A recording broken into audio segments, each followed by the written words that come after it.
Hey, well, good morning, church. Hey, love that you all are here on this beautiful day. Is it beautiful? It's beautiful out, right? I came in early. Rain and no. Okay, well, it's still beautiful, even with the rain.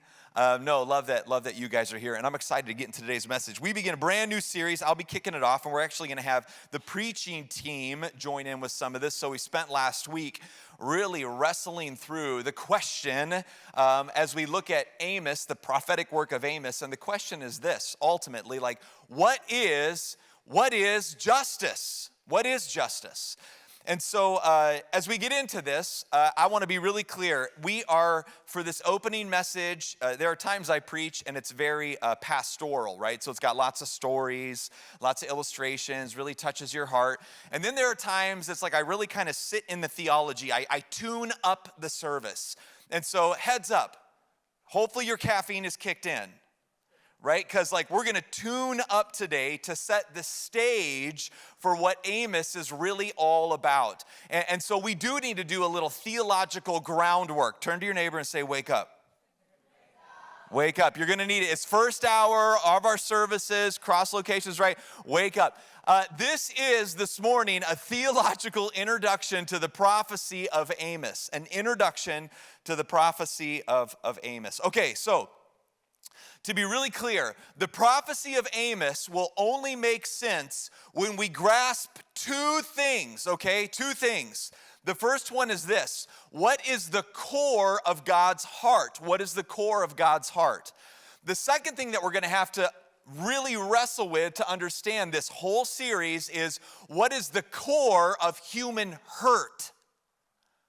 What is the core of God's heart, and what is the core of human hurt? What is the core of God's heart? What is the core of human hurt? We're going to have to wrestle with those. We're going to circle back around to it and then give you the answer real explicitly at the end, but I want to set the stage for it throughout the morning.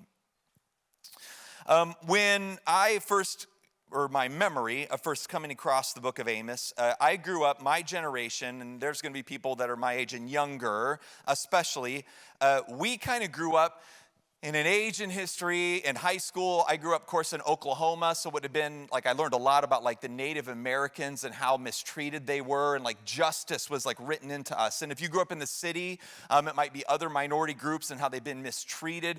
And so we were kind of raised, and one of the center tones for our age and younger is justice, justice, justice, justice, right? Like, we got to make things right. And so it's woven into us to kind of lean into it. In fact, right now, if you hear the phrase social justice, it's going to stir up all kinds of things in you. Maybe it's going to be like, I don't know. I don't even know what that means anymore. It's been hijacked by so many different groups. Maybe for you, when you hear the phrase social justice, it now becomes a threat because it feels like social justice is just a synonym for my right to be mean to you back. We don't know what it means anymore. And so I get it. For us, we really leaned into this idea of social justice. And when I think of Amos, there's always one scripture verse that comes to my mind. I mean, it is the mic drop, make Christians feel really bad for who they are, walk off the stage, shame bomb, and disappear, right? So here it is. You ready for this? Ready for this? I'm going to make you feel terrible, and then we're going to start this series. Turn to your neighbor and say, Pastor loves you. Pastor loves you, right? So, Pastor loves you. Here it is. You ready? Okay, here we go. This is the Amos verse that we all know so well, and I'm sure you've heard it preached at you many times. Preached at you many times. I despise your feasts. Welcome to church.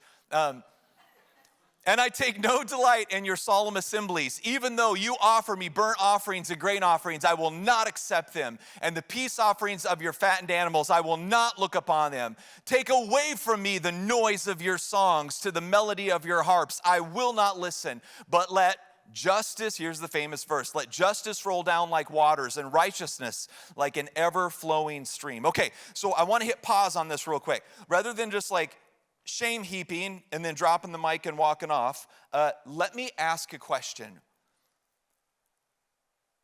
What exactly is justice?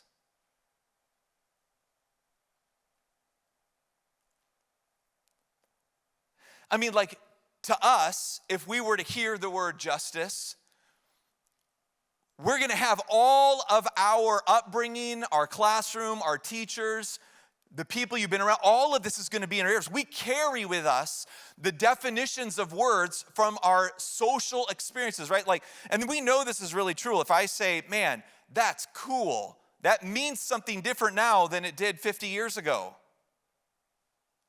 The other day I was walking through and I heard some of our younger teenagers and they're like, dope. And I was like, wow, that word has changed.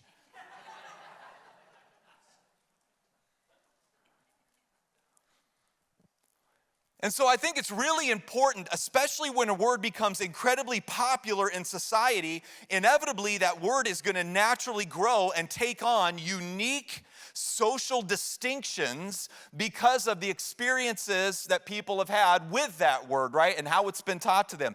So what I want to do this morning is, in a sense, I want to try to put down, though it does matter and we have to be aware of it, I want to put down like the modern, colloquial, common use of the word, and I want to try to pick up the biblical definition and do my best to explain it to you today. And here's why. Because you won't actually be able to steward the verse I just read well until you know what he actually meant. And I love you, but that verse has been hijacked and used in inappropriate ways many times over. What is the biblical definition of justice and righteousness? What is the biblical definition of justice and righteousness? To some, when you hear that word, the first thing that comes to mind is revenge. That's what it means. Justice is revenge. And you know what? There's a little bit of that's in there.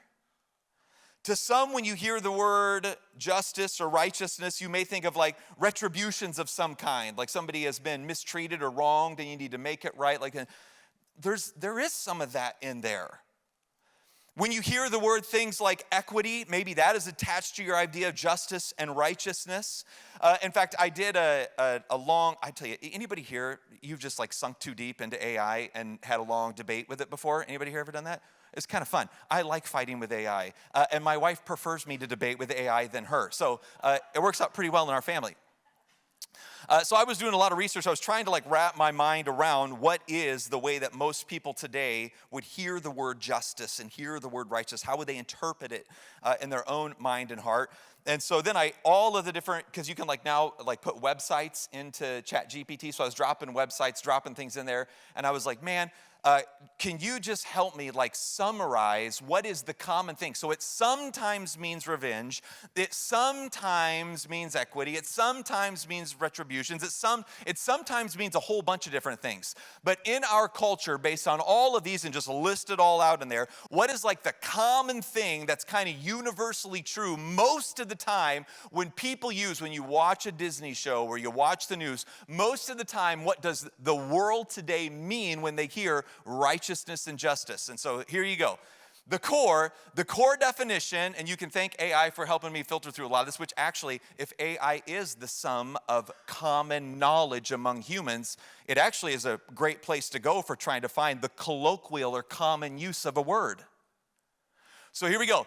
The core definition of our culture, keeps circling around, is, here it is. It is approved autonomy.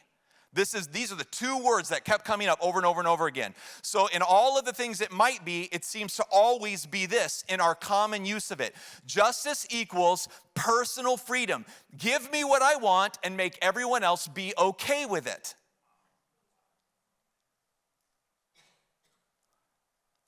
Now think about this for a moment. Give me what I want, let everybody else be okay with it, and make everybody else be okay. What is the most righteous thing you can do for somebody with their sexuality and wrestling? The most righteous and just thing that we can do is give them what they want and make everybody be okay with it. Right? What about religions? All the way down the line, when I was having AI filter through all this stuff, like what is the common thing that seems to be present in all of them? It's literally, I can sum it up in like a very common, it's you do you and please make everybody like what I'm doing, right? Like that is the most just thing you can do for an individual. It seems to be not always, hear me clearly, but mostly true. Most of the time the word is used in most settings today. This, maybe the way to say it is this autonomy first lens shows up absolutely everywhere. It is higher than a political party. So if you're sitting here today and you're like, oh man, Pastor Micah is going to be too Republican, or Pastor Micah is going to be too Democrat, let me just say this really clear. The autonomy first lens shows up everywhere. It is higher than a political party.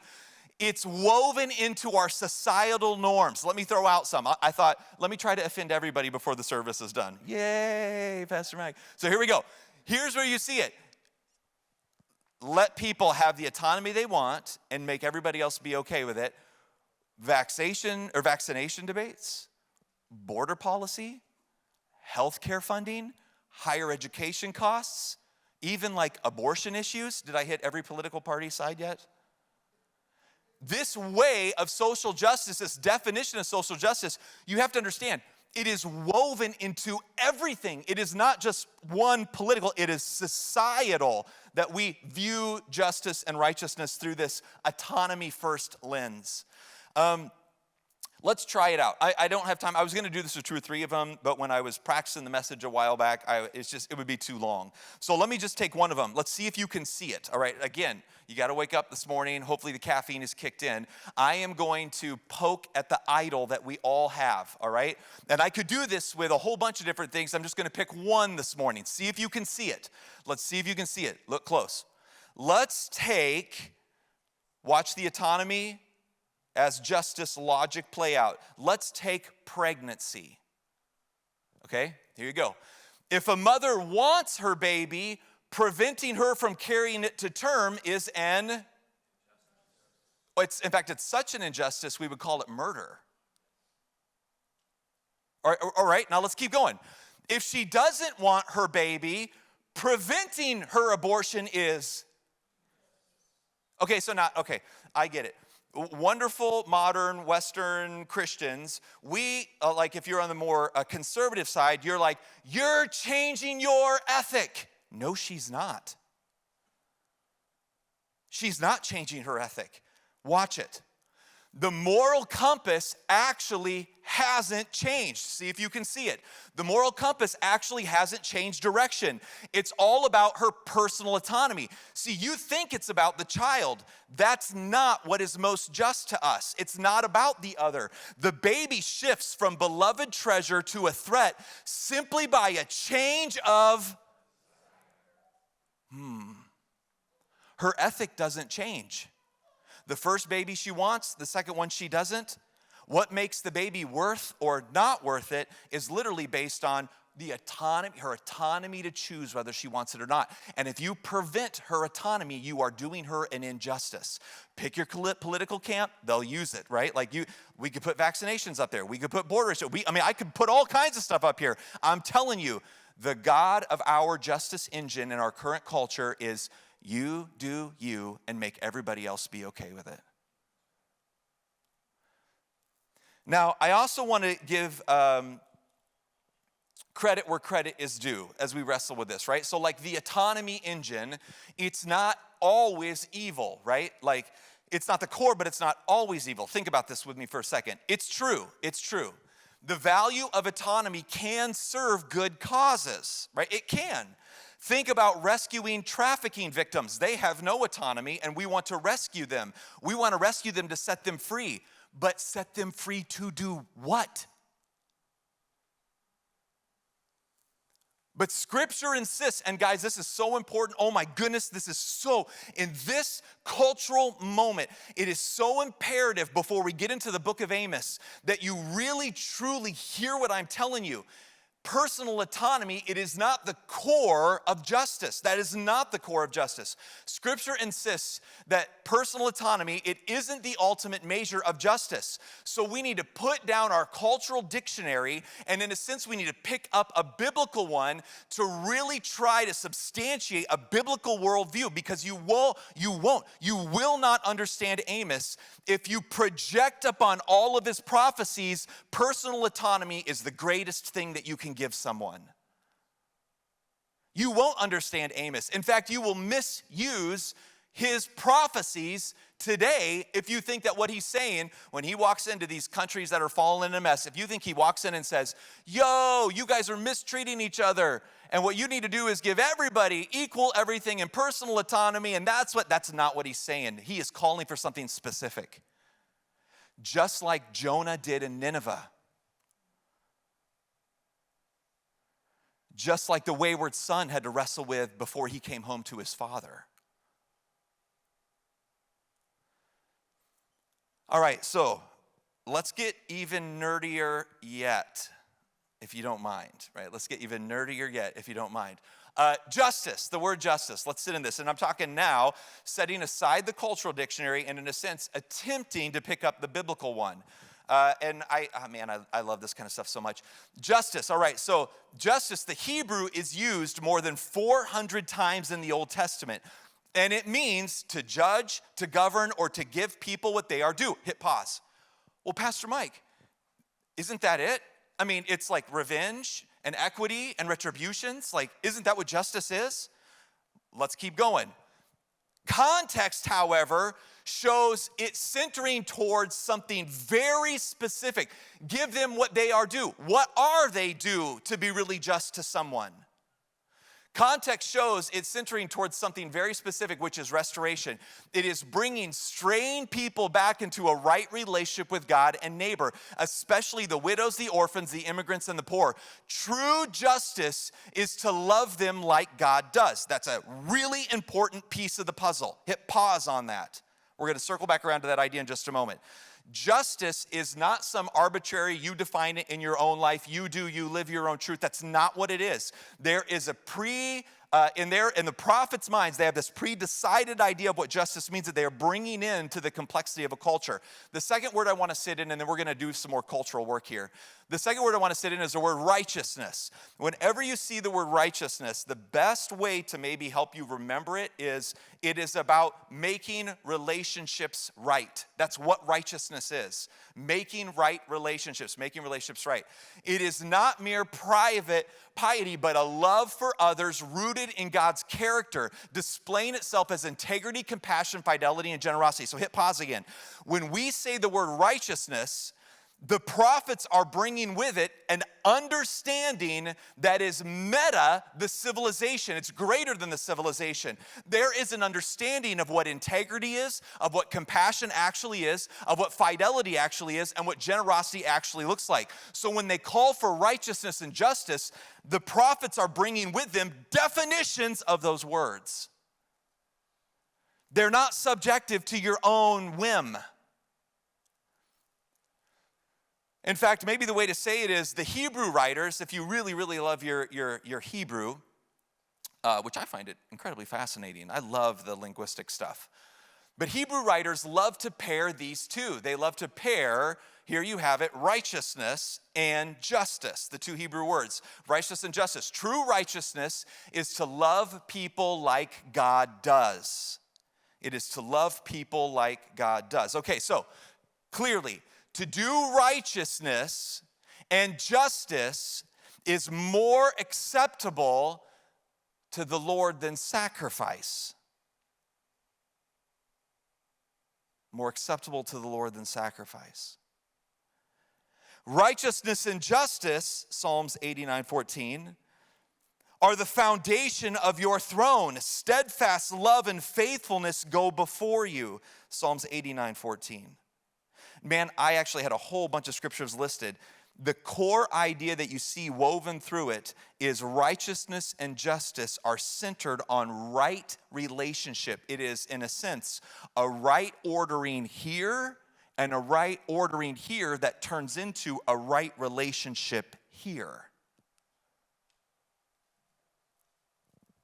Maybe the way to say it really clear is the center of justice isn't autonomy. The very center of justice is submission to God.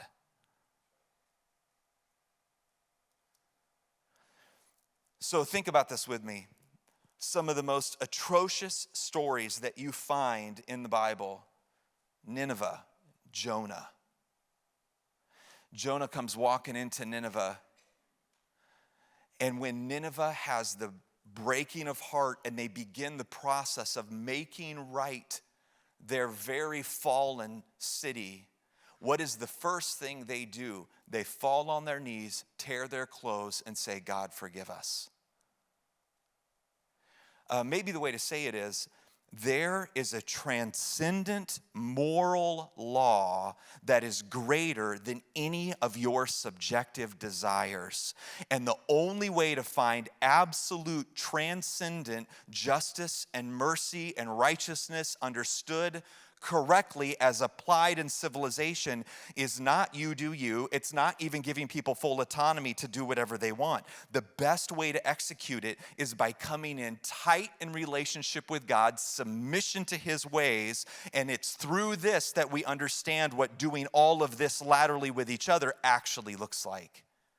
There is no real justice, transcendent, eternal righteousness and justice without submission to God. There is no real righteousness and justice. This is what the prophets are saying, without first submission to God. Look at me. There is no real righteousness and justice that can actually be applied, eternal, glorious, pure, without first submission to God.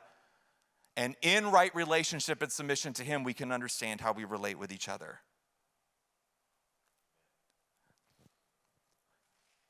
God,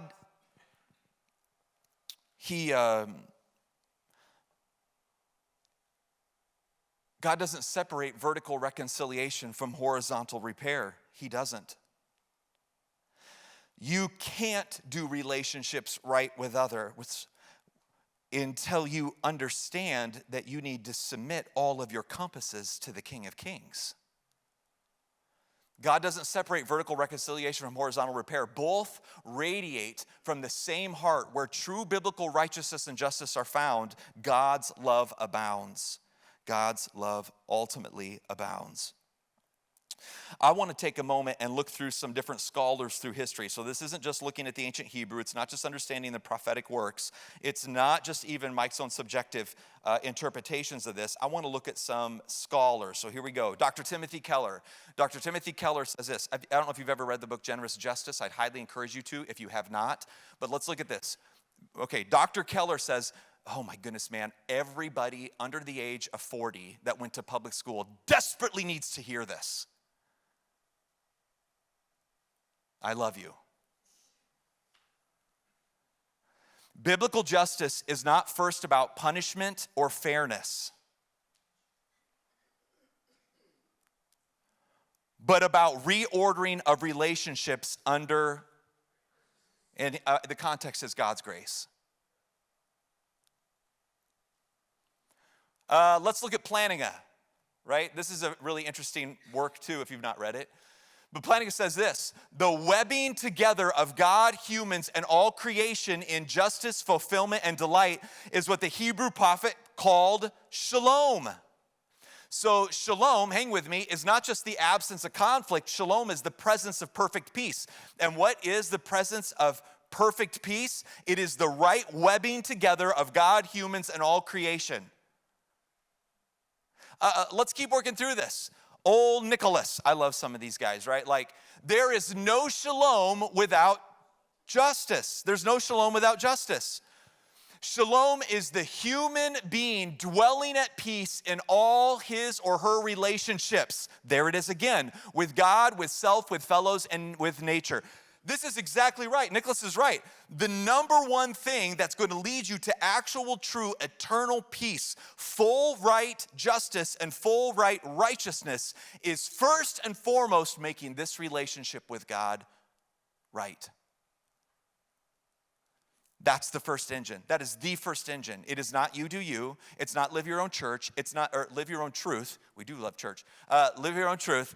It is absolutely first and foremost a submission to God. When those ancient prophets walked into communities, they weren't going, hey, you do you. That was already the problem. It wasn't walking in going, hey, just set people free to live however they want. That's already the problem. They're walking in going, turn to God or burn in hell. Now, here's the crazy thing. You ready for this? If you reject objective truth, you're already living in a hell. You do you is only fun for a real short time. And then you find it to be a very, very, very strong drink that leaves you more broken at the end.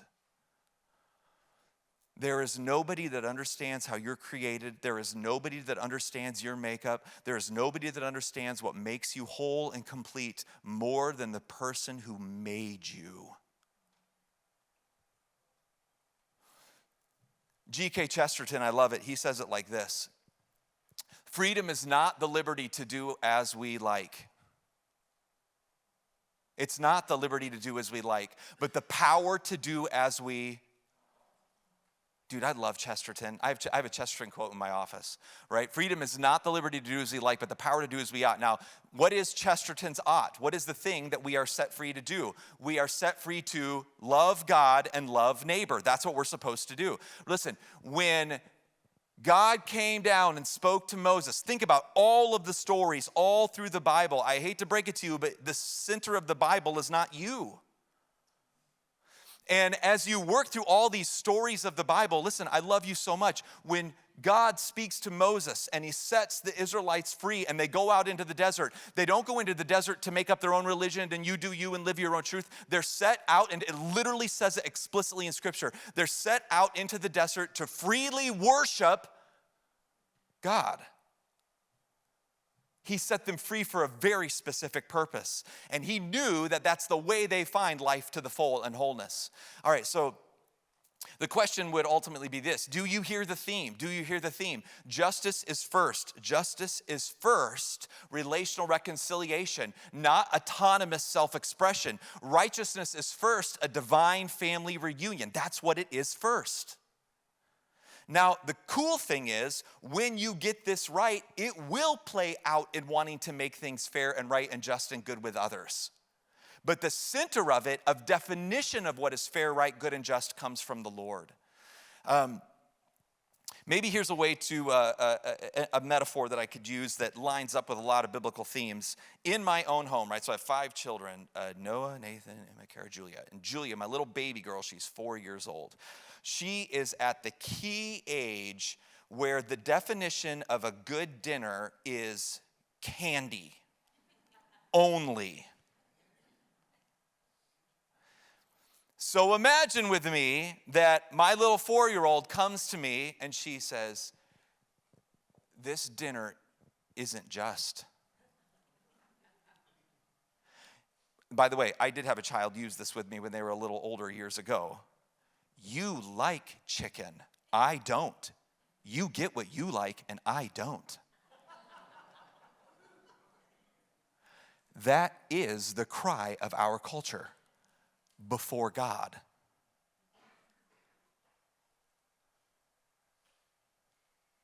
So imagine if I thought the most just and righteous thing I could do with my 4-year-old is go, "You know what, baby? Self-expression and all of us supporting it is the most just thing we can do for you. So I'm going to divide up all of our assets among all 7 of us, and I'm going to give a 7th of all I own to you." Hopefully you see the prodigal son overlay here. "I'm going to give a 7th of it all to you, and you live your own truth, do what you want, and we'll actually love you and cheer you on as you go do your thing." What's going to happen to her? She's going to get sick. She's going to be unhealthy. No, hear me clearly. The most just and righteous thing I can do for my daughter is to pull her into a right and healthy relationship with our family that is submitted to the nature and ways and truth of God. That is the most just thing I can do for her. Do you understand?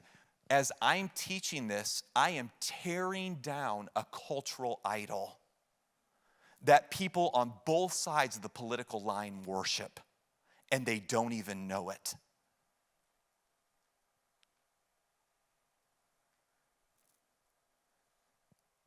So, Amos, as we set the stage for this, this is one of those Sundays where it's like I'm telling my staff, I don't think any of the other teaching team can do this because people are going to be mad at me today.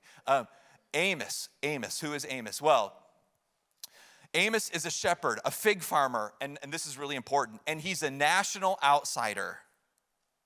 You know what's really weird when you read through Amos? If you really pay attention to what he's saying it to not just the wealthy. He's kind of like, there are times he's like prophesying over the whole nation, which means Amos is even holding the poor accountable too. All of them. Now, especially the wealthy are getting hit, let's be honest. But it's not just them, it's the whole nation. So God raises up, in a sense, national outside. Of course, it's because of the division of nations. I go to a bunch of history there, but I've taught on this before, so I'm assuming that you know it, which is probably a really bad thing to do as a teaching pastor. But for the sake of time, I'm going to jump to this. God sends him north to confront surrounding nations, then to Judah, and finally to Israel itself. Exploiting the poor isn't a side issue. It breaks the covenant. This is disobedience.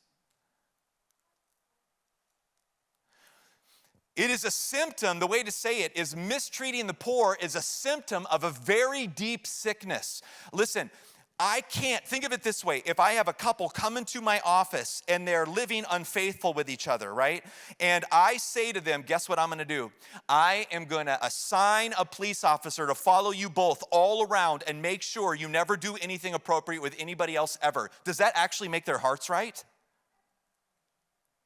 At the end of the day, the unfaithfulness is a symptom of a deeper sickness. And Amos is using this prophecy that we read earlier as the showing that there is a deeper sickness. It is evidence that something much deeper is off.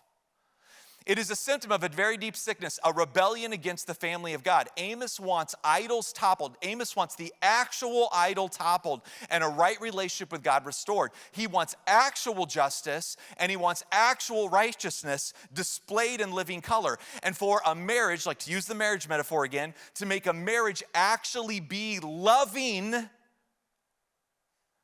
you can't just deal with the unfaithfulness. That's a symptom. It does matter, and you do need to deal with it. I'm not saying to ignore it. I'm not saying to ignore it. I'm not saying to ignore the mistreat of the poor. I'm not saying that. What I'm saying is, until you get to the actual heart of the matter, it's all just a temporary fix. And if I chain you to right actions to God, and your heart hasn't changed, you're not actually made new. So what are we going to do? Over the next few weeks, we will watch justice roll like water through 8 oracles. We will watch justice roll through a funeral dirge. We will watch justice roll and through 5 vivid visions. We'll see how God's heart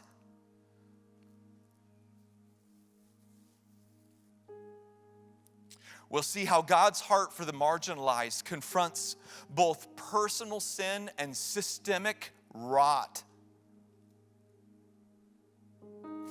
Okay, hang on a second. I am not letting you off the hook to being generous to the last, the lost, and the least. Okay, look at me. When your heart is actually for the lost, the last, and the least, you cannot help but want to engage. You see, our approach through Amos, don't miss this.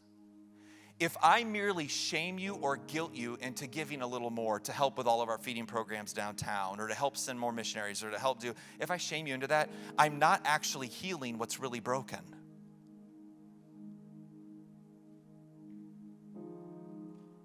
What's really broken is your loves are disordered. In fact, order amores, right? This is what the scholars of pastor call it, the Latin order amores. You need rightly ordered loves.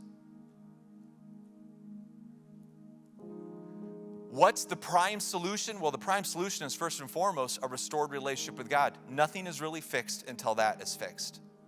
Nothing is really fixed until that is fixed. And listen, I love you all. I think one of the big problems with the church today in this cultural moment is we have been so obsessed with how much you're doing, and we preach about what you're doing, and that does matter. I'm not saying it doesn't matter, but we haven't preached enough about what the heart of the matter actually is, and it's the condition of your heart. So here we go again. The prophecy of Amos. It only makes sense when we grasp two things. One, The core of God's heart is a relationship restored. That is the core of God's heart. That's what he actually wants. And the second thing is this: the core of human heart, or the core of human hurt, is this. This is the main thing that has messed up humans, right? It's not lack of distribution of wealth. That's not the main thing that's hurt humans. The lack of right revenge is not what actually has hurt humans. The lack of perfect, equity, that's not actually, those things matter, but that's not what actually broke humanity. What broke humanity is we severed our relationship with our Father. And there is no healing that cannot come from that, a rightly ordered relationship with God.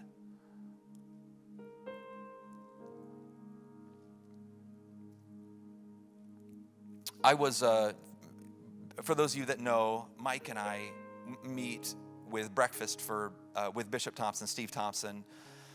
And over the last years, I met him back in my master's when I was all the way back in my master's degree when I was doing that. And he's a little further ahead of me. So he's been great. He's been a good friend of mine. We've had lots of conversations.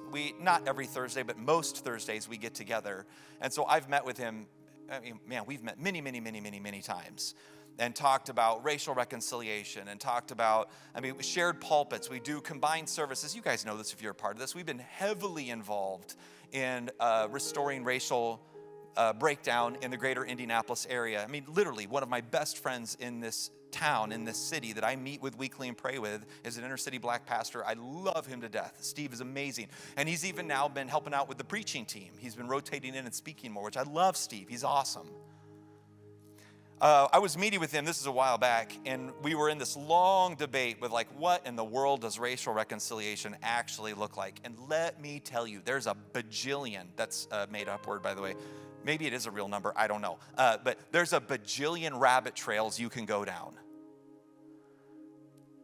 How do you make stuff right? How do you know what right looks like? Well, this group thinks it's this way. This group thinks it's this way. This group thinks that. Okay, so then you just debate, and then you debate. And what is equity? I don't even know. So how does equity play out? What is actually fair? How do you debate?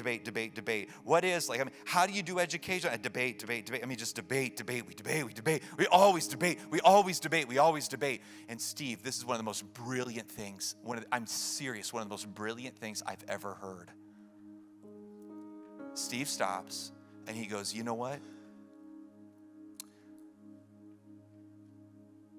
What if we just started by being friends?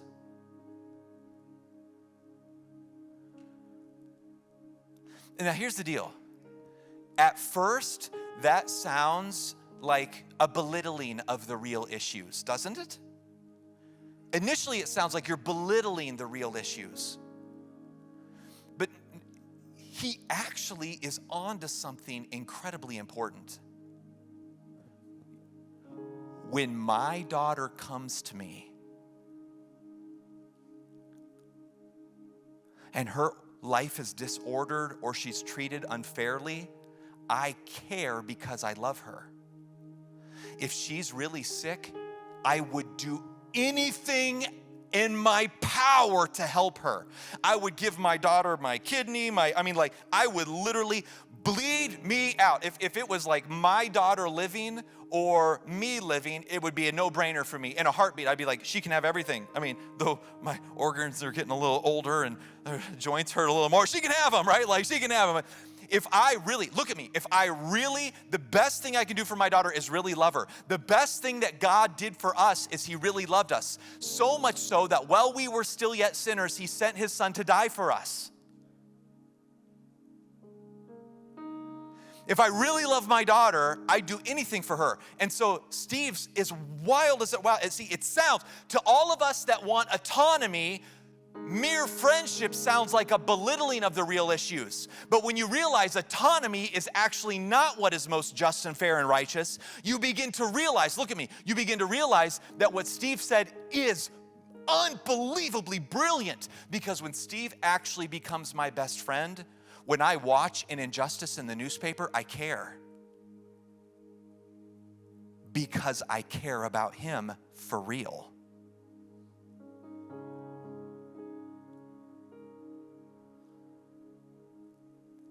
So here we go. when Jonah walks into Nineveh.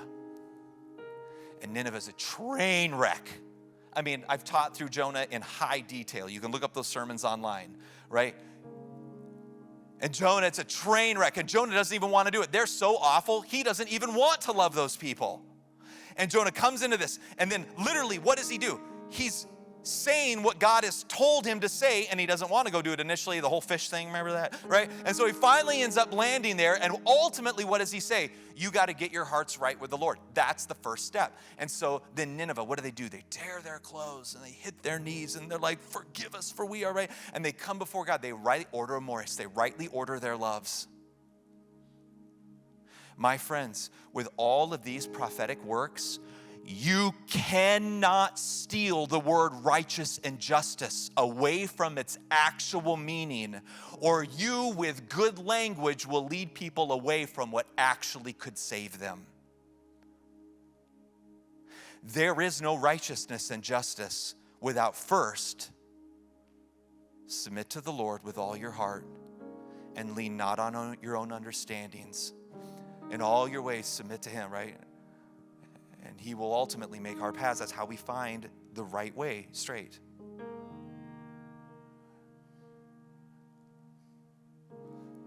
My friends, I love you. You will not understand this prophetic work without order amoris, without turn to the Lord, without the law of God being a greater love than your political party. This will not make sense, and you will misuse His prophecy unless you understand the heart of that prophet. Here's what I would love to do. Go ahead and stand to your feet, and we're just going to pray together.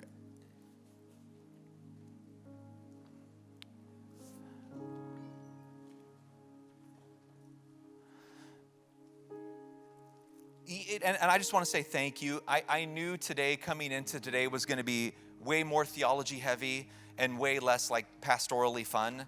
But you get your money's worth today, like right? Like we need to wrestle with these things. We need to wrestle with these things.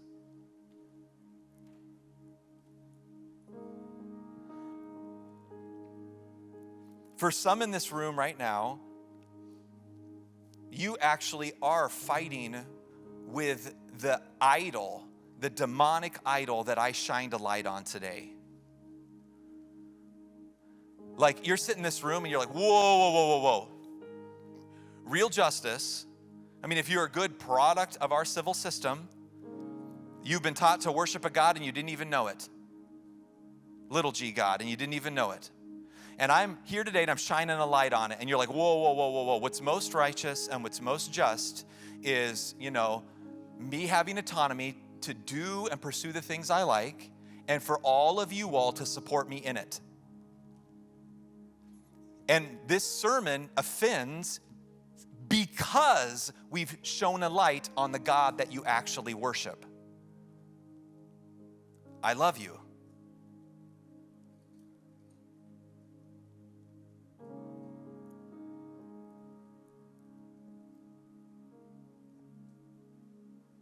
Your autonomy is not what makes you whole.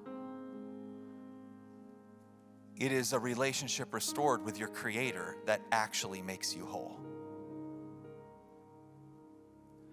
And it is a relationship restored with your Creator that turns you into an engine of actual justice and righteousness. We cannot do this without the Lord's help. There is no way. And the first battle is literally over what will be the primary compassing of our heart. What will we aim at first? And so what I would love for us to do before we just go into a moment of worship is I just want to invite you into the tone of the prophetic literature all through the Bible, even including the New Testament, James, right? Like, I want to include all of it, the tone through all of it. I want to pluck that note, and I want to do it in prayer.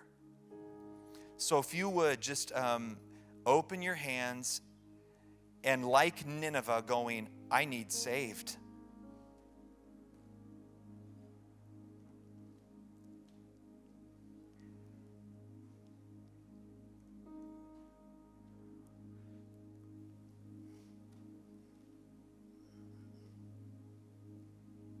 If you need to make your heart right with the Lord, you can even ask him for the help to do it. And I would love it, just even in a quiet moment, if you would just pray, Lord, help me to love you first. In my money, help me to love you first. Ooh, I'm going to pluck these idols. I'm going to make everybody mad. In my business, help me to love you first.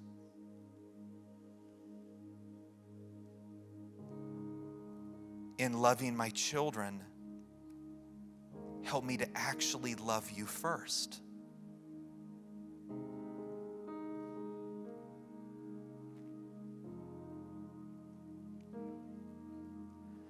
In how I handle my sexuality, help me to love you first.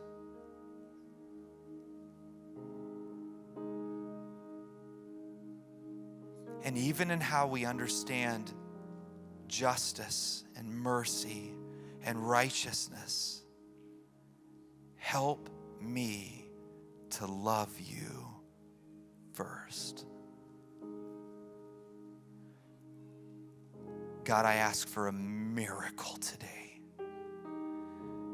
Let us be a prophetic church, not a cultural one. Help us to be a prophetic church, not a cultural one. Help us to stand with the last, the lost, the least, the widow, the orphan. Help us to, when we do this, our church does a ton of this, and I'm grateful for it, but help us to do it because we know what justice and mercy actually are, and they are the Trinitarian love of God and us submitted fully to it. We love you first. Take a moment before the Lord, and then we're going to worship him, the King of Kings that actually is the answer.